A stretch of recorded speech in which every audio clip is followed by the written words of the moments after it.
Gatot football, gagal total football. Mungkin itu kata yang layak kita sematkan untuk pertandingan antara Indonesia melawan Australia yang harus berkesudahan dibantai 5-1. Sumpah ini kekalahan yang menyakitkan, yang mana seluruh warga Indonesia pasti berharap kita mendapatkan 1 poin minimal. Tapi apa ndak dikata, rezeki itu masih belum berpihak kepada timnas Indonesia dan harus dihancur leburkan oleh Australia, guys. Gila, ini aku bingung mau mulai dari mana ini.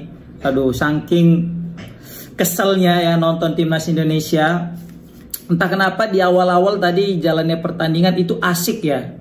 Kita nonton timnas Indonesia kayaknya, wah ini kayaknya bakal bisa nih menang ini kan. Meyakinkan lah di awal-awal. Kita mulai langsung permainan terbuka, main nyerang ya kan. Oleh Romeni, Rafael Struijk, Marcelino, Tom Hai, itu udah keren kali di awal-awal. Di 5 menit pertama itu asli Australia nggak ada pegang bola sedikit pun. Pegang cuma untuk clearance doang.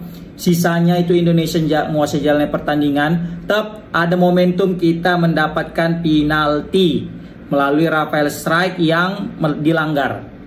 Semula kita bakal mikir, oh menang mudah nih Indonesia atas Australia kan. Tapi ternyata itulah awal mula petaka muncul ke timnas Indonesia. Mungkin ya, mungkin kalau misalnya tadi itu gak penalti masih 0-0, aku yakin perjalanan pertandingan ini gak akan semengerikan ini. Ya kan? Kenapa? Karena justru karena penalti itu menjadi titik balik kita langsung langsung down dan langsung kena mental. Apalagi ketika udah kena penalti itu kita nggak mampu, malah kita yang kena penalti, ya kan? Pasti kalian sepakat sama aku. Semenjak awal penalti itu dan kita gagal masuk, dieksekusi oleh Kevin Dix, itu langsung permainan timnas ancur-ancuran, guys. Padahal di awal tadi sempat optimis dan sempat mengambil alih jalannya pertandingan, tapi apa ndak dikata, rezeki belum berpihak. Kelihatan banget tadi Kevin Dix juga semacam ragu-ragu karena kipernya juga bukan kaleng-kaleng ini, kiper Australia ya kan. Kena tiang. Dan aku juga bingung ini, kenapa tadilah Patrick Kluivert ini memasang Nathan Chow-Aon. Dari awal aku juga sempat cenut-cenut kenapa Nathan Chow-Aon gitu kan. Dan kayaknya bukan aku aja, bahkan ketika muncul ya starting line up itu, semua netizen mempertanyakan kenapa Nathan Chow-Aon yang ditampilkan sebagai starter. Kita ada Joel Pelupessy atau Ivar Yener yang udah jelas-jelas regular bermain. Joel Pelupessy apa kurang regular apa lagi dia bermain kan. Tapi kita malah memainkan pemain yang tidak pernah mendapatkan menit bermain di Swansea, yang cadangan mati. Nah di sini aku juga sudah sangat-sangat ragu-ragu ini, kenapa Patrick Kluivert memasang Nathan Chow-Aon. Dan terbukti Nathan Chow-Aon karena saking groginya dilanggarnya lah pemain Australia. Dan gara-gara pelanggaran itu kita mendapatkan penalti. Ini menjadi titik awal timnas makin hancur lebur mentalnya, ya kan? Blunder kita, blunder kena mental.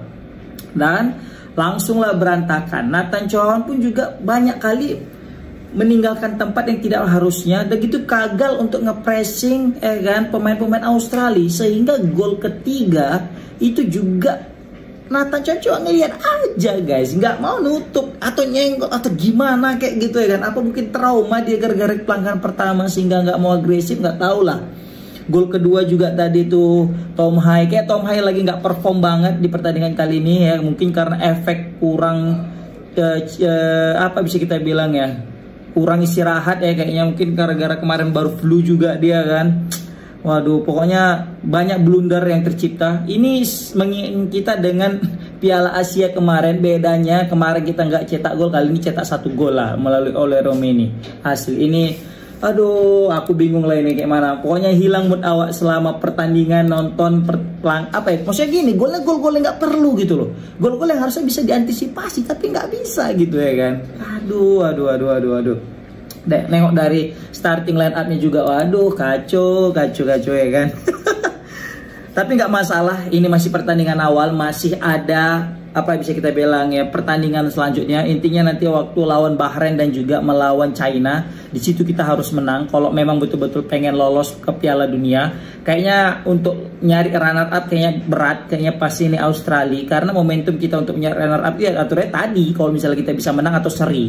Tapi gara-gara Australia udah menang, Ya itu mau nggak mau kita paling realistis ya. Tapi terserah kalian mau setuju apa nggak sama aku. Itu peringkat 3 dan 4 nggak ada cerita. Itu udah paling realistis untuk kita timnas Indonesia untuk mau masuk Piala Dunia. Ya kan?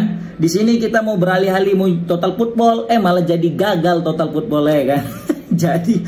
jadi total kalah gitu ya kan. Waduh. Ternyata setelah dipikir-pikir nggak buruk juga nih kita mengandalkan yang namanya serangan balik ya. Dari sini kita belajar bahwasanya apa yang diterapkan STY kemarin itu dengan memainkan 5 back sekaligus itu nggak salah guys. Apalagi kita melawan tim yang peringkat rankingnya jauh ratusan di atas kita. Ya meskipun pemain kita diisi dengan pemain-pemain ya kelas atas ya, tapi kita ini masih pemain baru, dalam artian masih belum ada chemistry. Dan terbukti banyak pemain kita itu semacam kehilangan arah, semacam belum padu antara satu dengan pemain yang lain. Masih kebingungan, ya kan? Apalagi semenjak udah ketertinggalan, udah mulai hancur-hancuran.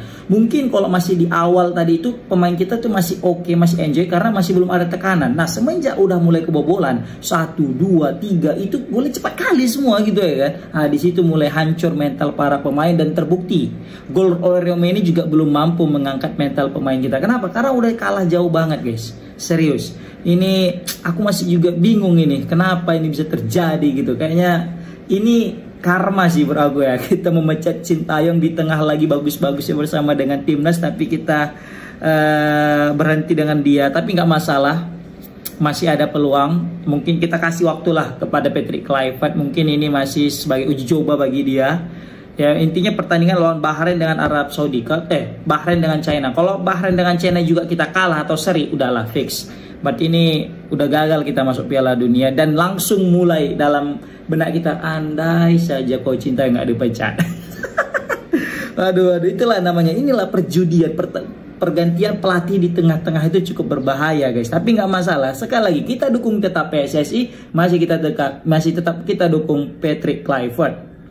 Tapi jujur sih kita terlalu terbuka bermainnya. Kalau misalnya kita mainnya serangan balik dan lebih bertahan, itu pasti ada peluang kita untuk dapatkan 1 poin minimal. Makanya aku bingung kenapa kita nggak parkir bus aja gitu kan.